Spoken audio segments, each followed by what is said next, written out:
What's up, guys? It's your boy Zawoki back with another Chris Watts video. And this one is going to be, obviously, we're watching Criminal Minds, which I love his channel. I've spoken with him and so forth like that over the course of a couple years, and I definitely do enjoy his content. Now, the video that we're about to watch not necessarily states new stuff, because everybody's like, Zawoki, is there anything new coming out? There's nothing besides her being seen in Montana, Billings, Montana, for that funeral that she went to. But the reason why we continuously dissect this, one, because a lot of us think, including myself, that Nichol Kessinger was involved in some shape or form. Now, again, with everything that we've talked about and so forth like that, it's more alleged than anything because we can't prove anything. Mostly because the DA doesn't want to even touch this anymore. He got his guy, he got paid for his thing, the case, and then moved on, okay? So I'm definitely wanting to watch this in two parts. We're not going to watch the whole thing at once because it's an hour and 45 minutes, but we're going to watch it in two parts. So, before we go any further, if you guys could do me a solid favor and subscribe to my YouTube channel by hitting that white bar icon down the bottom right, hit the bell icon next to it, so when I do post videos like this one, you guys will get that little ring notification that I posted that video, and then you guys can watch, comment, like, and share. And again, I thank you guys also very much for the continued love and support that you guys do show on my channel, and then show that same love at Behind Criminal Minds. Link is in the description. And again, if you do not want to watch with my commentary, my reactions, the link is in the description for you guys to watch the actual video. And yeah, so without further ado, let's get into Behind Criminal Mind presents the new testimony reveals a second secret app deep dive series. Very interesting. Let's take a look. Without the possibility of parole for the quadruple homicide. I always look inside here in the people that are around here because Chris Watts said he saw Nichol, but I keep trying to look. Of his entire family nearly 7 years ago. In the years since, the Weld County District Attorney has continued to receive new and credible information concerning Nichol Kessinger's possible involvement. However, despite the ongoing barrage of requests for a full and complete investigation, he has refused them all. When I say the word prosecutor, what phrase immediately comes to mind? Tough on crime? Aggressive? Overbearing and rigid in appearance? You ask my wife and she might jump right to arrogant. I'll admit that these stereotypes aren't too far off base. Rigid and arrogant doesn't even begin to cover it. But for the first time in over half a decade, entirely new evidence has been discovered that has the potential to break this case wide open. Information never previously known or disclosed by law enforcement since the arrest of Chris Watts.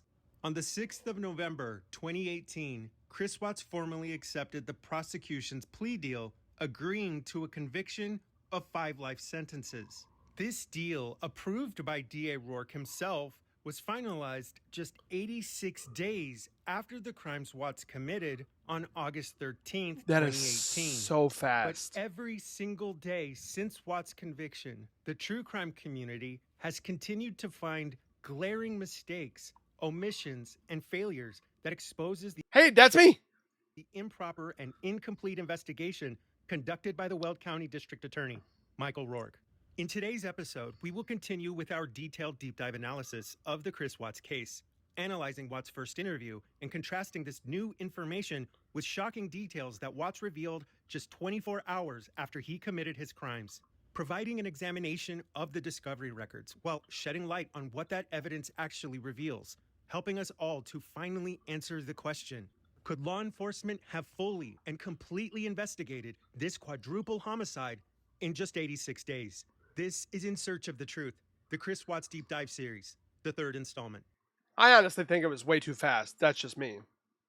In the last 2 episodes of this deep dive series, we have traversed the rocky landscape of the Watts case surrounding the days and weeks preceding this painful tragedy. We were given a deeply disturbing view of the heartbreak that Shanann was forced to endure at the hands of a man who was seemingly devoid of empathy or concern. Since beginning my analysis of this case, I have continued to receive countless messages from current and former members of law enforcement who all agree that these investigators could not have thoroughly evaluated the facts of this case. I've been getting the same thing. I have retired DAs. I have retired law enforcement. I have active law enforcement, DAs, doctors, morticians. I've had literally probably anybody you could think of that was a professional has messaged me on Instagram. I've thought about making a video on just the conversations that I've had. And all of them said that this was way too fast. It was done wrong. Not all the police officers were wrong, but a lot of them didn't do their diligence. They missed things. They screwed things up.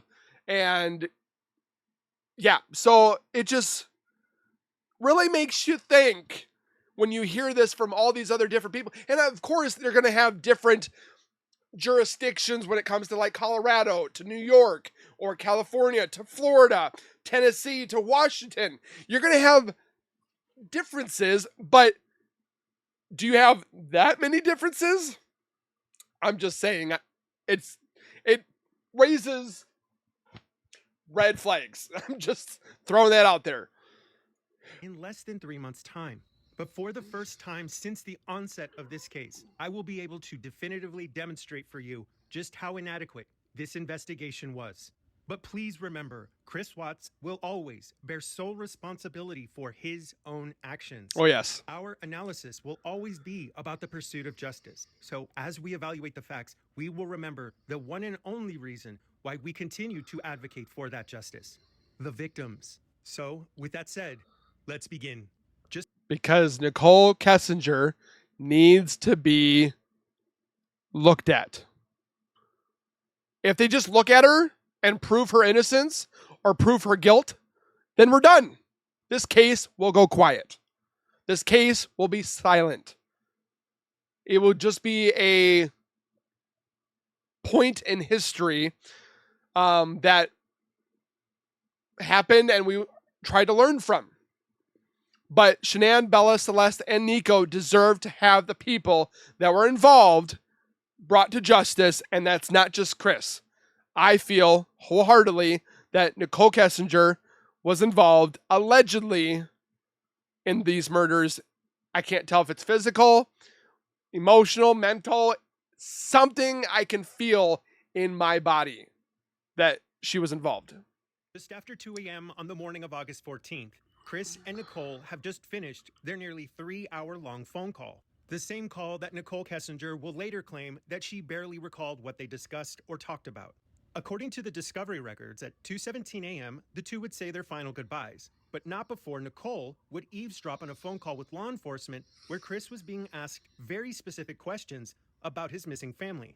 And earlier that same morning, Nichol Kessinger made sure to get onto Google and search for the name Shanann Watts.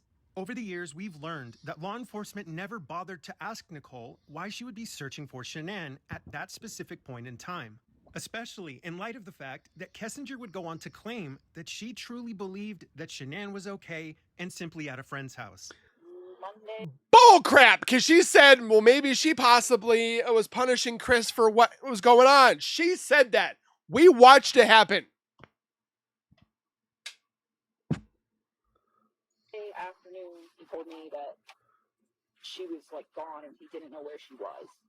And at that point, I don't think that it set off any alarms in my head, just because, I mean, I have... Because she knew that she was already gone.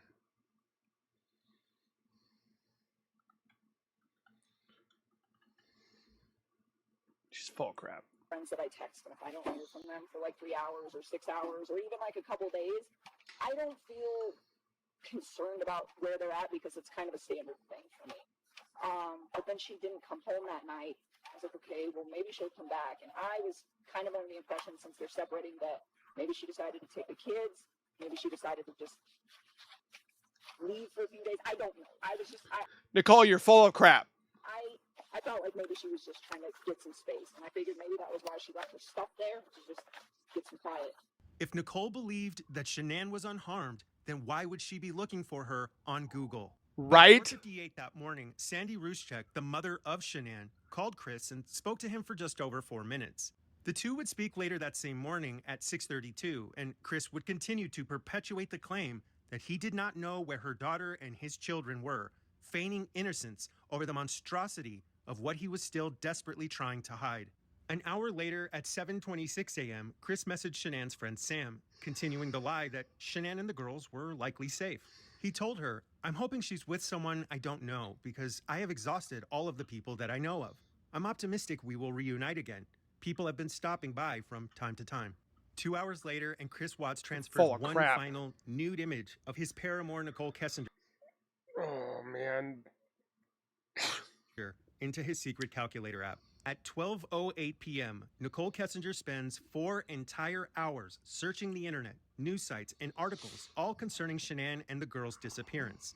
Detective Prill is careful to note that these searches that nearly took her entire workday were all deleted, and he notates this observation. Why would you delete search history of a person that's missing? That you're with a man sleeping with the other woman. Doesn't that scream red flag? Like, I don't know how much more you can scream this, and they're just like, she wasn't involved. She's fine. In red. It's my experience that when law enforcement wants to highlight an area of concern, this is exactly how they do it. But just minutes after Nichol had begun her relentless searches for news on Shanann and the girls' disappearance, Chris was communicating with friends and family again at 12:31 p.m. He was continuing to poorly fake the part of an aloof father trying to find his missing family.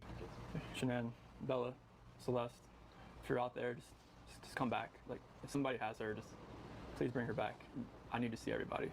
I need to see everybody again. You're full of crap. Without anybody here. Please bring her back.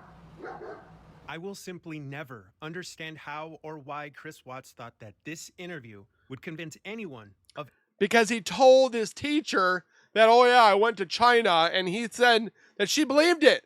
So he thought with his lies, he was going to get away with this. Anything other than his complete and undeniable guilt. At 1:36 p.m., Chris again texts Shanann's friend Sam. Sam had inquired about the possibility of issuing an Amber Alert for the girls. She was very clearly trying to do whatever she could to find them, and yet Chris could only... And the reason why that they didn't do an Amber Alert, because they didn't know if Shanann was with somebody or not with somebody, because if she was with somebody as a kidnapping, then they could issue the Amber Alert. But until that time, they couldn't have done it. Respond by telling her that an Amber Alert was not applicable in this situation, choosing instead to quickly change the subject while informing Sam that law enforcement had just swept his house with cadaver dogs, ending their dialogue by informing Sam that he had completed all of his interviews with law enforcement in what appeared to be an attempt at trying to insinuate that he was not responsible. Chris again called Shanann's mother, Sandy, at 2:30 p.m. and spoke with her for just over 10 minutes. We would later learn that the Ruscheks were already... I really want to know what she said. ...convinced that Chris was likely involved in the disappearance of Shanann and the girls. And I can only imagine that Chris and his shocking lack of empathy was evident in every word he spoke to everyone he encountered throughout the course of that day. 4 minutes after 3, Chris again communicates with Addie. He informs her that Good Morning America has contacted his sister for an interview. And if I didn't know better, it would seem that Chris is continuing to look for ways to elicit sympathy from his family. But just miles away at exactly 5 p.m., Nichol Kessinger begins a series of seemingly incriminating... Yeah, you can't tell me that that is not red flag material. Google searches that would later be identified by Detective Prill's data report. And by the end of this video, you will understand why this new information directly answers the question that Detective Prill asked nearly 7 years ago. 1 hour later at 6 p.m., Chris's phone notified him of a calendar entry that he labeled as talk. In the days following, law enforcement would determine that Chris had attempted to create a trail of breadcrumbs that he hoped would lead investigators to the false conclusion that Shanann and the girls had simply disappeared. Chris Watts wrongly hoped that they would come to the conclusion that he was nothing more than a loving father trying to locate his family. Just 26 minutes later, and Chris texted his close friend, Nick Thayer, letting him know that he would be on his way to his house after he stopped for gas. But while en route to spend the night at the Thayer residence, Watts received a call from the Frederick Police Department. Detective Coder was requesting that Chris come into the office and answer some questions concerning this highly suspicious disappearance of his entire family. Watts would turn around and make his way to the police department in what would become the beginning of the end of his paper-thin story. It's here that Chris would begin his first in-office interview with law enforcement. But this is also my very first time reviewing this footage, and when we conclude our analysis of all the lies that Chris told that day, you will learn something that no one in law enforcement has ever disclosed about this case.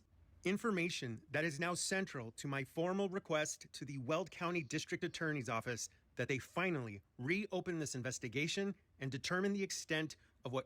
And the guy that's behind Criminal Minds, he's a lawyer. Chris and Nichol attorney. were hiding. Because it's time that we find out the truth. Amen, brother. By the time that Chris Watts arrived at the Frederick Police Department that evening, law enforcement was already firmly aware that he was their likely primary suspect in the then disappearance of his wife and children. Anadarko's Human Resource Department had already informed law enforcement that Watts was communicating regularly with fellow employee Nichol Kessinger.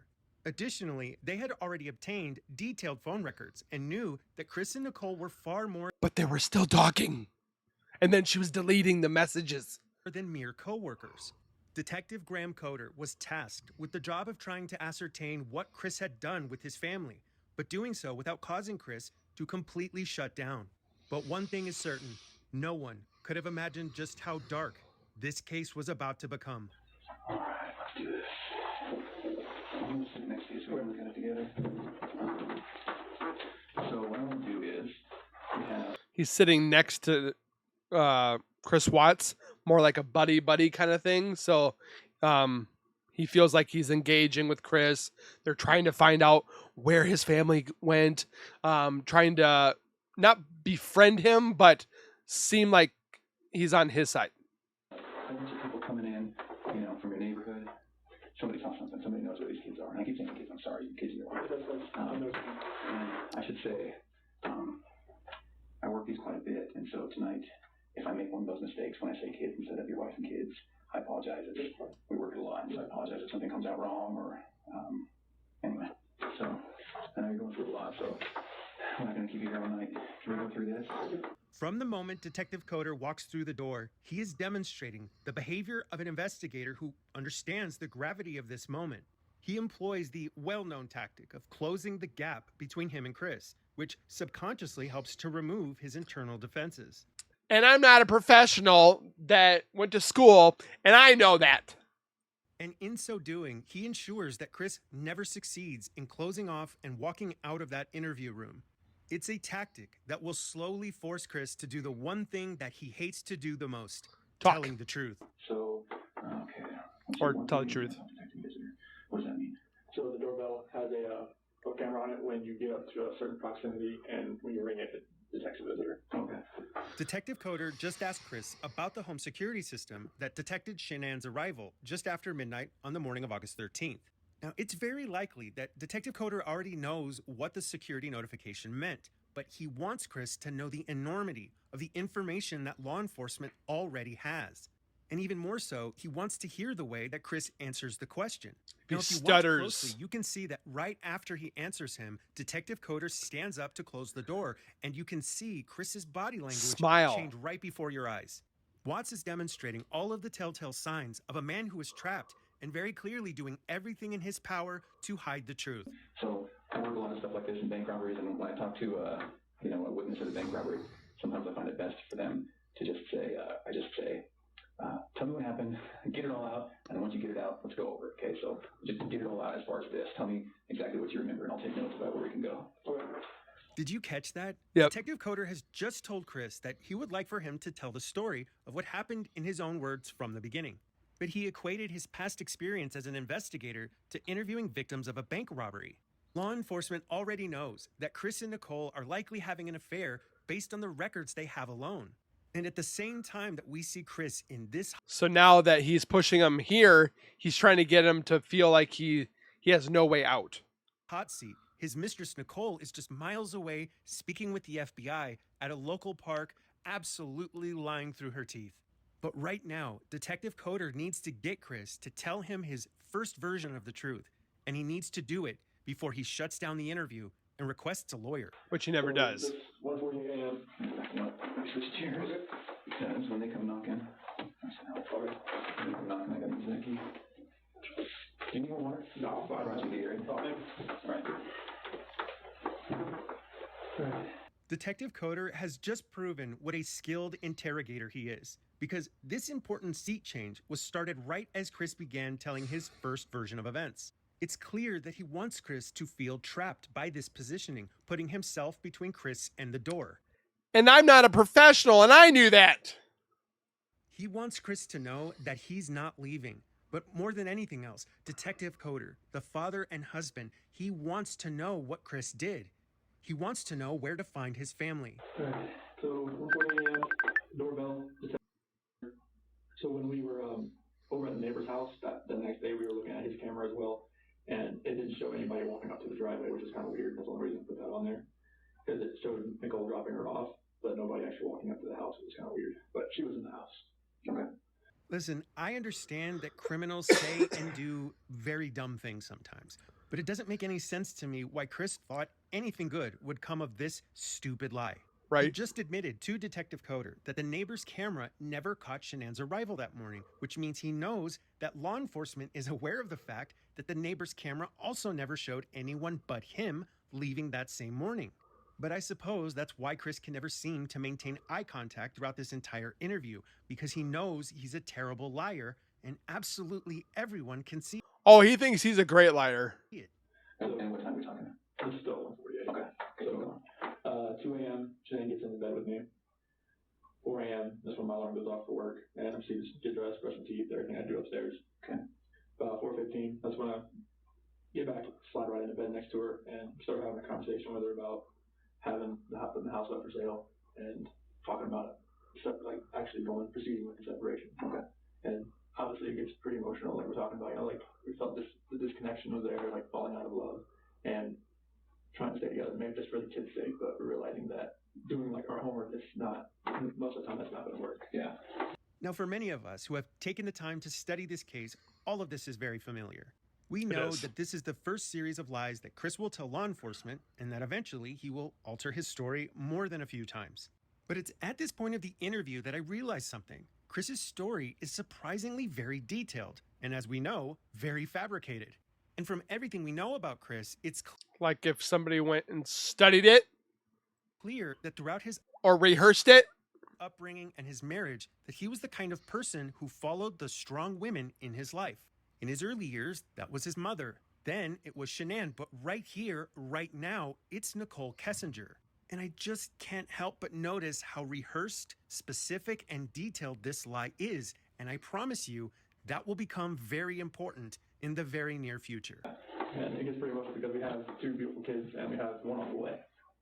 So it's just a matter of like, it was very emotional. We were both crying. And at the end, we just said, she said she was going to take the kids to her friend's house for the day. She would be back. Okay. Listen, we all know that Chris Watts is capable of concocting lies with relative ease, but it's hard not to notice just how calm he is right now. Because remember, it's only been about 24 hours since Chris committed what is easily one of the most grisly and heinous crimes anyone could ever commit. I'd be a Over the blubbering years, we've idiot. learned that in the hours following his crimes, he felt a sense of relief, that he was now happy because he could finally be with Nichol Kessinger. So then I can't help but ask the question, why would he be so confident in such obvious lies? It's almost as Because he thought he was going to get away with this. though Chris had reason to believe that this poorly planned deceit had cause. And because of new information, we now know that Chris was communicating with Nichol through a second secret app that they clearly both believed that law enforcement would never find. And it really seems that Chris believed Which that app? Nichol was waiting for him on the other side. And until law enforcement subpoenas those records, we cannot know with certainty. I've always thought too, and somebody brought this to my attention as well. They thought that Chris's phone was actually recording the conversation, which again we can't prove. It's technically off, but sometimes pretty much when you can, I've done it too when I've had to record things in the past. You take the phone and you pretty much put it down, or you just turn it off, but it continuously, or you don't turn it off, but you turn off the screen and it still records because all you have to do is, and it turns on the face. So it's a possibility. What Chris and Nichol said, but it sure seems like his words were carefully planned with the singular intent of being with Nichol, and ultimately to do whatever it took to get away with murder. And so I went downstairs, get my protein shake, the 5 a.m. That's when I did that. Packed my lunchbox, had my oatmeal, chicken, fill my water jug up. 5:15, I went outside, back my truck up to load up, had my book bag, my lunchbox, computer, water jug, my big clear container. I put big clear containers in my truck so it's easy just to pull out, pull in, just depending on what I'm going to use. My O-ring kit, I knew I was going to do some stuffing box rubbers that day, so I got some various open wrenches from my toolbox, and I know those will work better than the ones they would give me. Okay. 5:30, that's when I went to work. Okay. And I hadn't heard from Shanann for about 2 hours there, so at 7:40 I texted her and asked her if she could tell me where the kids were, if she took them anywhere. Okay. Nothing. Okay. What we just heard was Chris describing the morning of August 13th, 2018. You remember the exact same time that Nichol Kessinger's phone just happened to ping from the cell tower directly next to the Watts' home? And everything that... And they want us to believe that she was driving by on the way to work.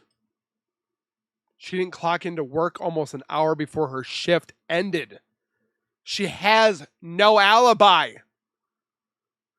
He is saying seems so much worse when you know what he was actually doing that morning and the lengths that he had gone to completely annihilate every good thing that he had ever been entrusted with.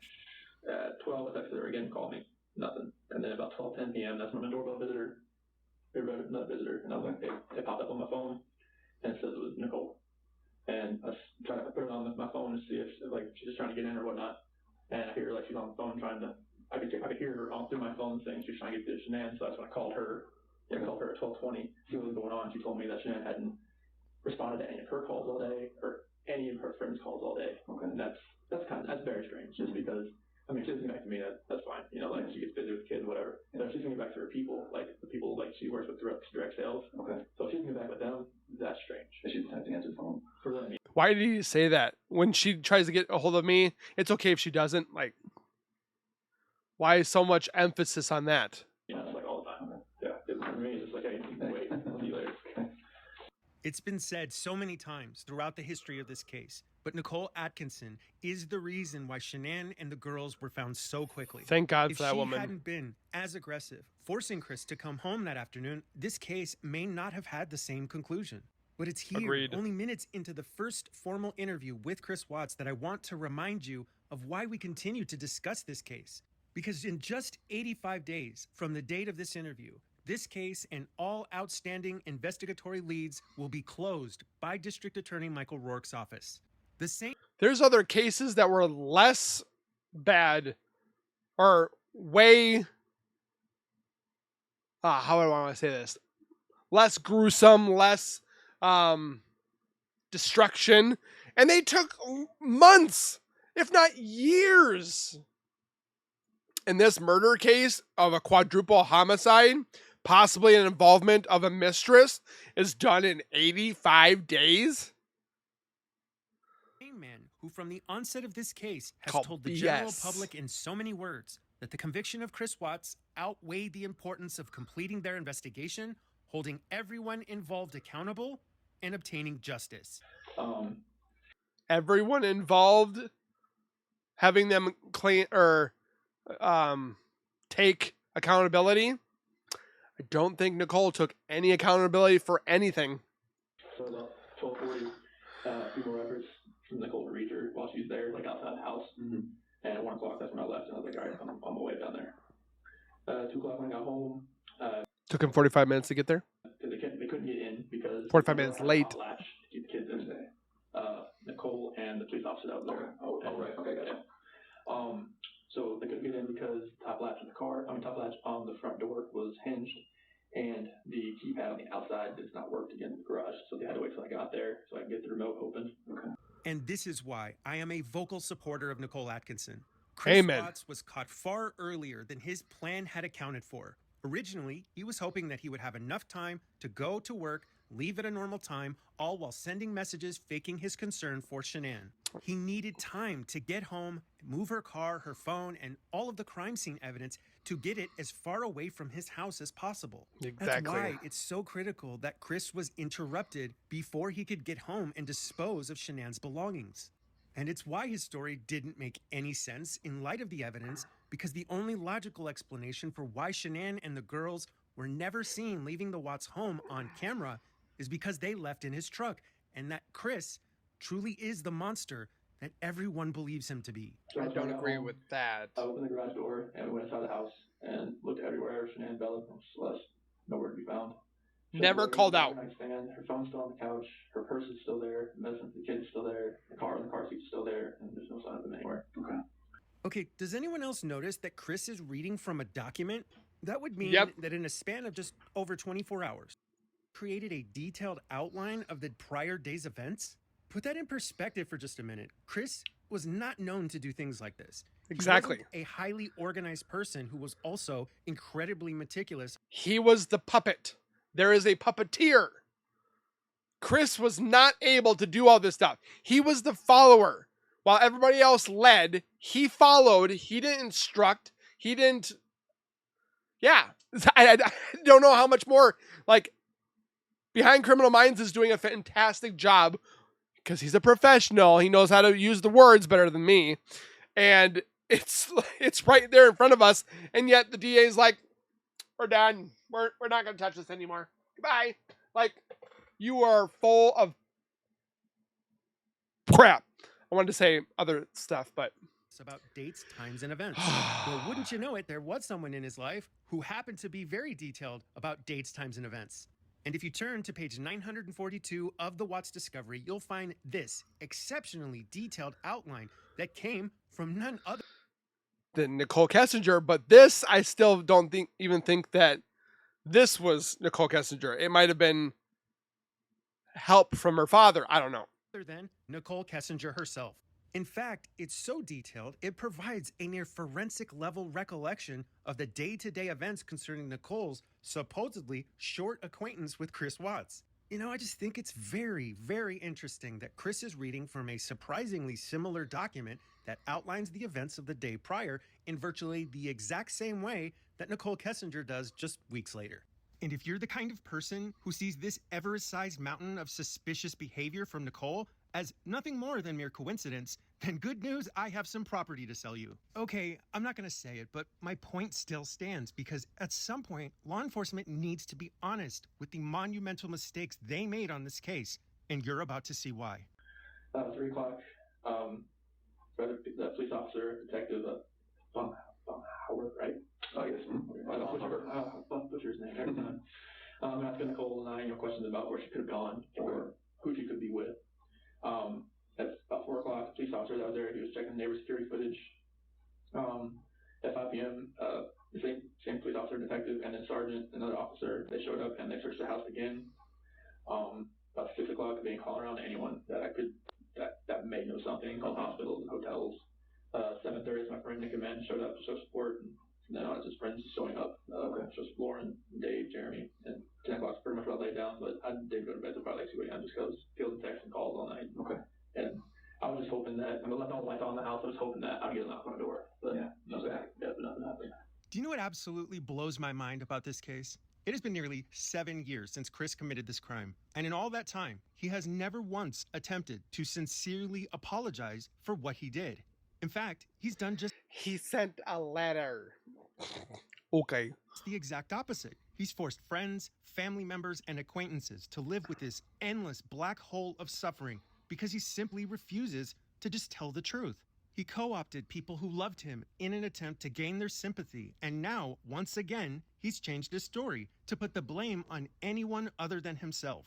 And one of the worst elements of this case is that because he lied so much and so often that even if he does decide to tell the truth someday, we won't believe him. Enforcement won't even believe him. But I suppose that's why so many of us still see this case as incomplete, because the truth deserves to have its day, even if Chris refuses to participate in making it a reality. What do you think happened? And the whole thing with the Ruseks knowing about NK not being involved, great, that's fantastic. But why can't we see it?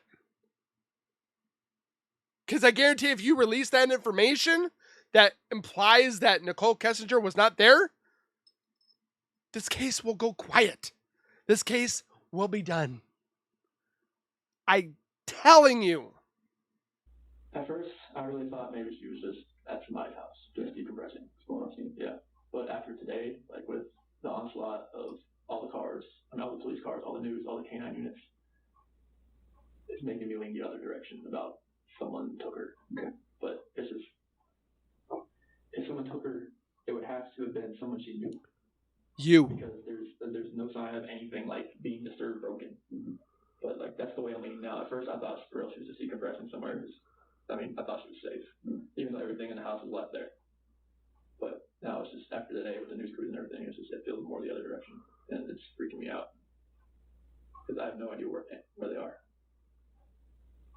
Really?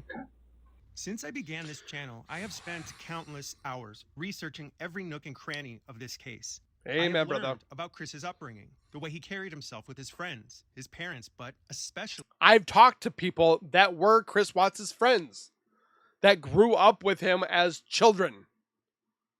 And they have pictures to prove it.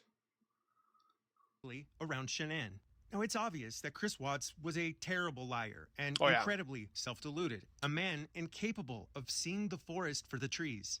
But in the months following his conviction, law enforcement was so baffled by his crime that they conducted a follow-up interview at his prison in an effort to try to understand why he would do this. I still think it's for NK, but some people think that's not for why they went there.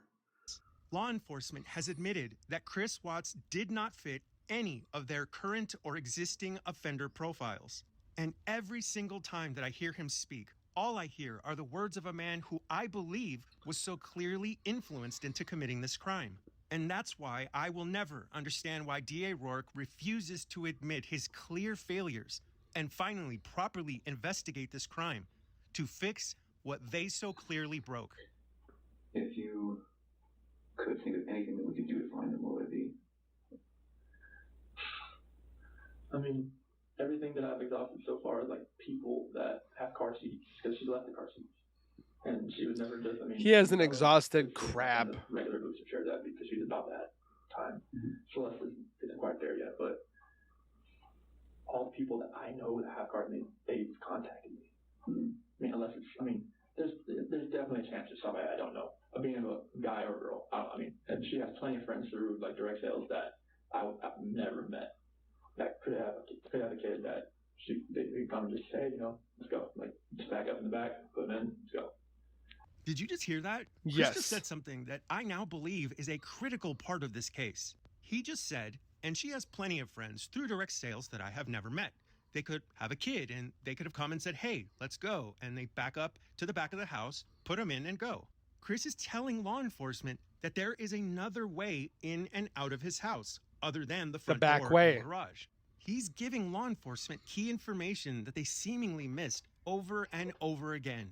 It's evident in the way that he describes the situation that he wants them to know that there is an alternate route into his house through Verbena Court, this road here that goes directly up to their tiny backyard fence that nobody lived in. Anyone could have easily traversed. All those buildings back there, nobody lived in yet.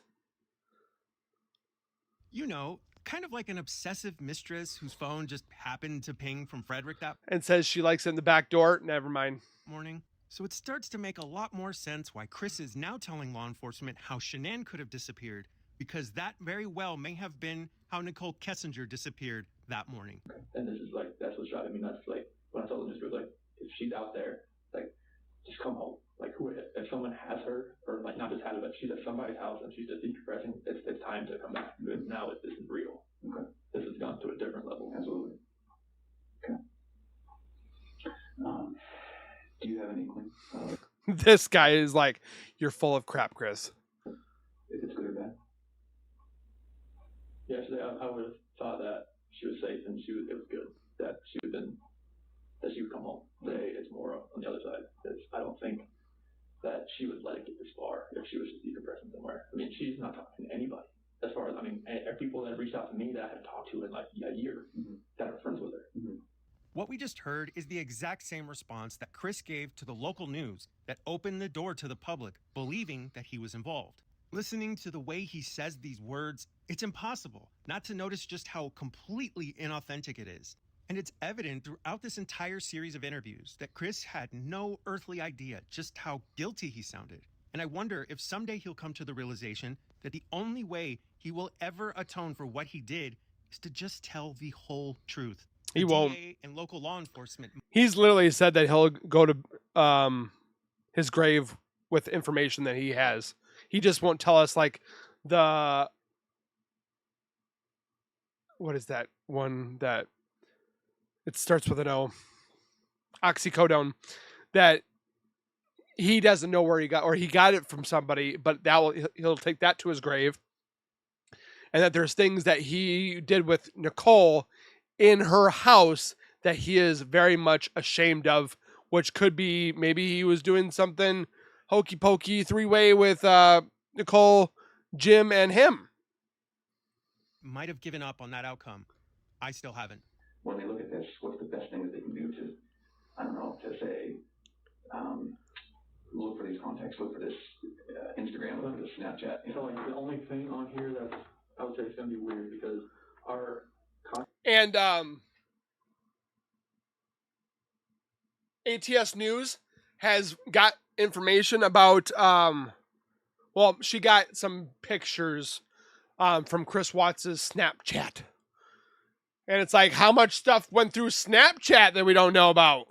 contact list is the same. Detective Graham Coder and Agent Tammy Lee should have been allowed to take their time with this investigation. Yes. Because it's only been 15 minutes, and Detective Coder has already asked the question that everyone in this investigation should have demanded answers to. Coder asks Watts if Did you have an accomplice? there's an Instagram or a Snapchat that they can review on Chris's phone when they eventually download all of his phone data. What if he deleted them? He got rid of Facebook. You can't tell me he wasn't able to look at Instagram or TikTok or... How old is TikTok? Alexa, how old is TikTok? Here is an answer from an Alexa Answers contributor that I translated. TikTok appeared in 2014, so it's 8 years old. Alexa, stop. So yeah, it could have been that he had that, and we've heard that they talked on Skype. So that's a possibility. Like, I'm guessing they probably did somewhat check it, but did they? We don't know. It's not in the discovery. And if anything was in there about Nichol, it's been redacted. And you'll notice that immediately after he's asked that question, Chris completely changes the subject. Of And course sadly, he does. It's far too early for Detective Coder to understand just how vital this line of questioning was. And sadly, it's taken over half a decade for the answer to that question to come to light. We're still Evidence waiting. that proves the inadequacy of this investigation. Is there any good ideas that your friends have had saying, man, I gotta try this, I gotta do this?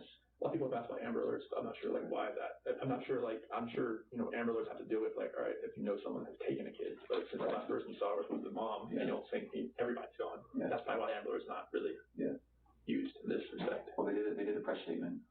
Listen, I understand that Chris was hiding one of the most vile crime scenes in Colorado history, but I genuinely cannot understand his complete apathy towards his own children. Mm-hmm. It seems like he doesn't even know how objectively bizarre his behavior is. He Because cares. he can't even seem to competently fake concern over the reality that his pregnant wife and children are missing. gone. Which only further strengthens my view that the only logical explanation of why he could be so Or Nichol Kessinger, and they were so little. flagrant in his disregard for his family's well-being is because he knew that his mistress was waiting for him, and that all he needed to do was find a way to prevent law enforcement from finding the nightmare that he was hiding at Survey 319. How could she have left the house?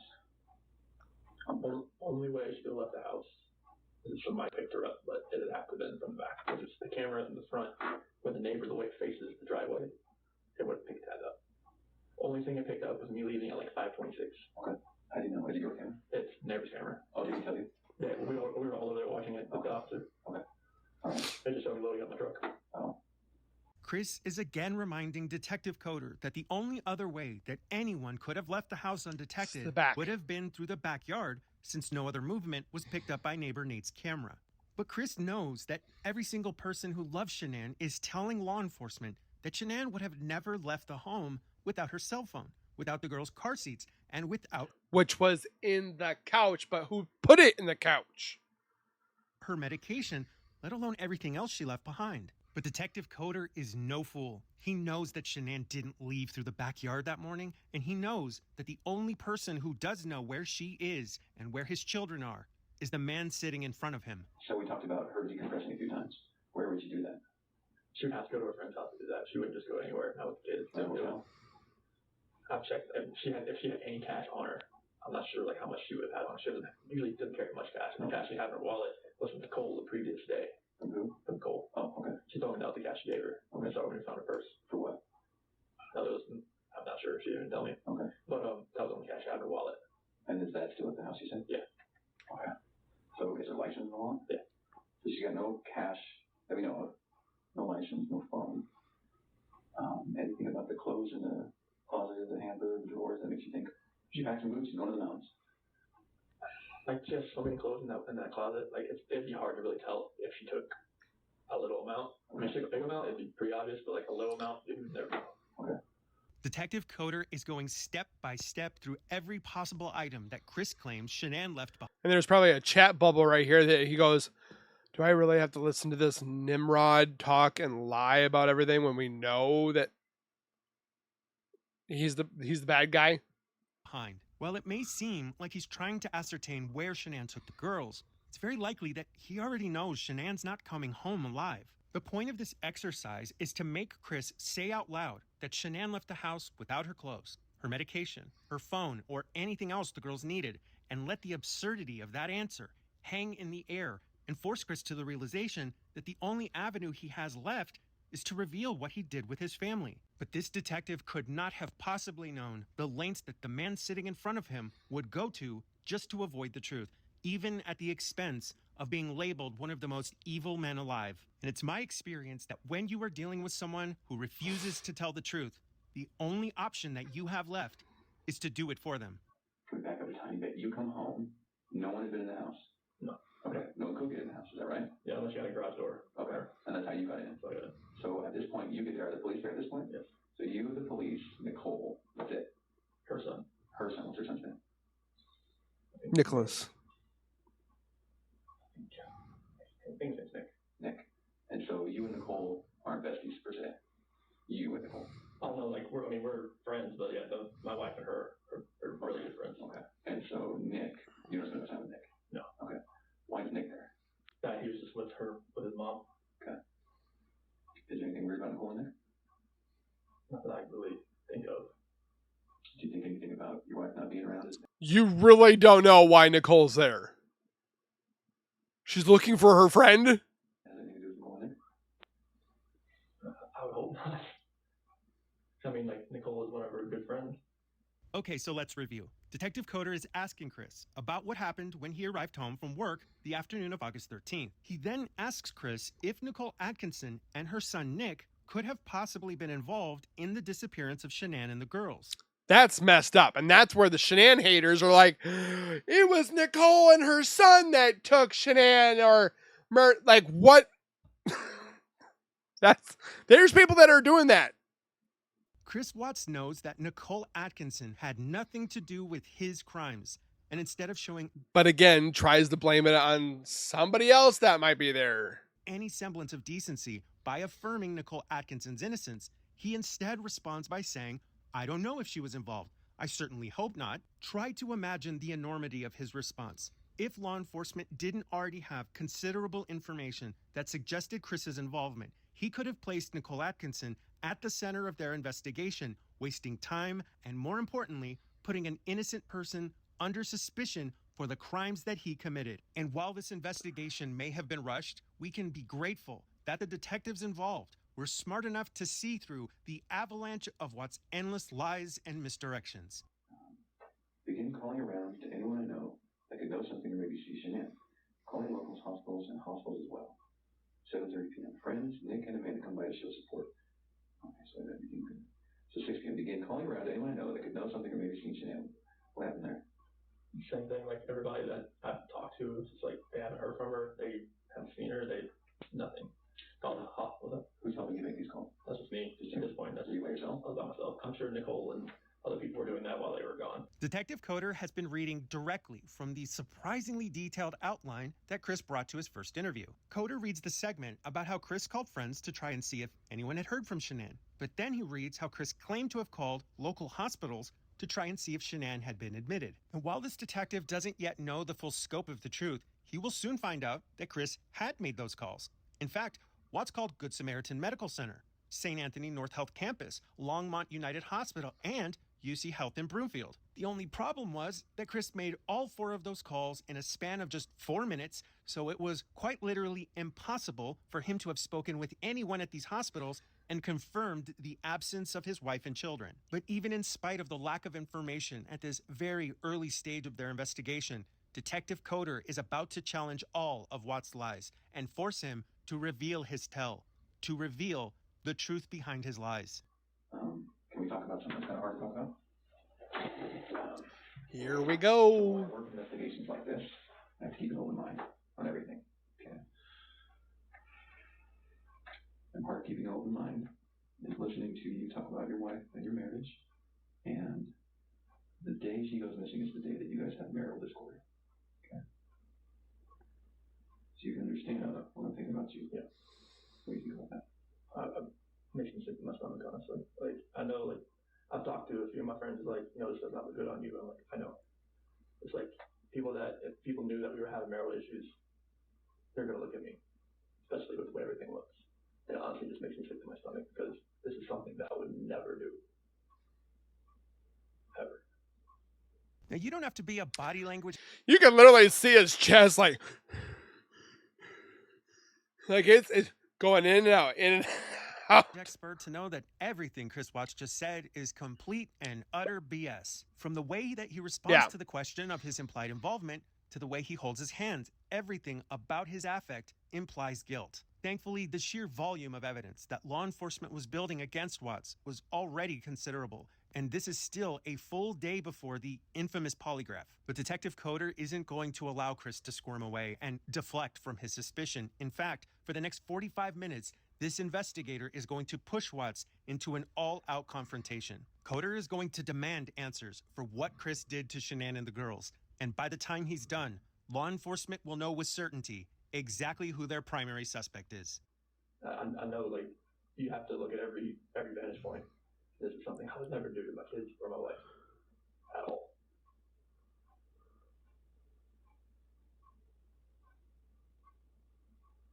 Man, the suspense in that room, you can cut it with a knife. I'm not sure, like, what I could do, like, to make people believe that, just because if they knew we were having marital discord, they would automatically leave me. But there's no, I would harm anybody in my family at all.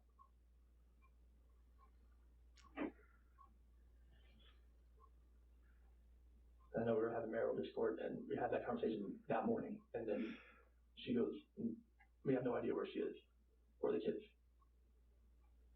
I promise you that I had nothing to do with any of that.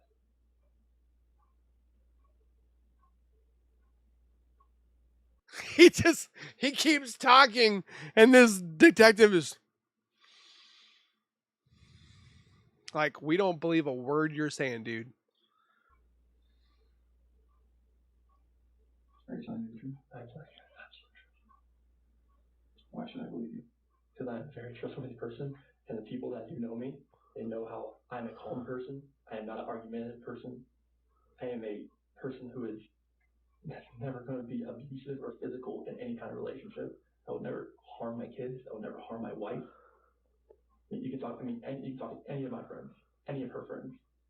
They know me. They know I'm a low-key guy that's quiet. So I'm not about confrontation. I'm not about anything that elevates to that level. I mean, like if someone yells at me, screams at me, I just take it and I just try to get it by the wayside and get it back to where it's just a cool conversation to where like none of that gets to that height. Because I am not that person. Over the last 2 That would be true, but if he didn't do what he did, he was that kind of person where he didn't find drama, didn't seek it, try to avoid it, and so forth. But then he goes and murders his family, and then that all goes out the window. So, minutes, Chris Watts has unintentionally walked himself into one of the most elaborate traps that he could have when he probably should have said, I need to speak to a lawyer.